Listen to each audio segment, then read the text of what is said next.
guys, today I'm talking about such an important basic foundational concept that I feel gets overlooked so much, is how to actually breathe when you're training. Such a common question. It's where I start with my clients here at the Strength Finish in terms of how to start to utilize our core in the right way to get stronger, to allow us to put more weight on the bar. So what I'm talking about today, guys, is belly breathing. We spend so much time sitting, be it in work, be it in school, be it at home, whatever it may be, driving, that we start to develop a pattern of posture which looks like this.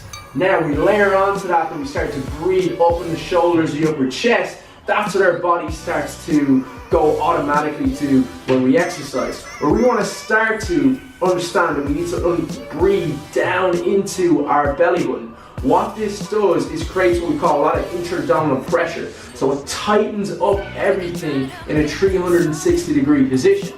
So you're not just the front of your belly button, but also your sides and your lower back. What this does is keeps your body moving as one. So if you think about when you've seen people do push-ups and they get that big snake, that big arch in their lower back, or deadlifts when they start to lift from the floor, there's no tension and their lower back looks like that. Even squats, they lose tension at the bottom. Basically, this is what happens. So they're not keeping that tension in their core from their breathing pattern, and then they just lose all that tension. That leads to themselves opening themselves into an injury. They're not going to be as strong. They're not going to be able to progress through that movement as effectively as they would be if they understood how to breathe and keep tension. So to share with you today how to do that, we're going to use our balloon as a little bit of a prop. So you're going to use your nose to fill up with air first. That's key, guys. So we use our nose. By using our nose, get as much air into our actual belly button as possible, and then filling out our sides, and then filling out our lower back. Once we have that done, we're going to tense up. So think about you about to get a punch, you automatically start to tense up, or we call bracing. And once that happens, you're going to hold that tense or brace. We're going to start off for just 2 seconds, and we can build that up to 5 seconds as we go. So we're going to start off on the floor, so that will help to calm everything down a little bit. We can work easier through positions there, and then I'll show you what that looks like now. So as you can see, guys, I'm set up here what we call our 90-90 position. We can also do this feet up against the wall if you don't have a bench really close. So what you're going to do is make sure that the bench allows you, and with your position up against the wall, to keep your knees in line with your ankles, and you're going to have your hips stacked under your knees. That's going to put your hips in a nice stable position. Okay, from here, I'm just going to lie down, chin tucked down like a boxer. There's no space in between my lower back. There's daylight in between my lower back and the floor, so I'm not arching up like this. I'm going to press it in towards the floor.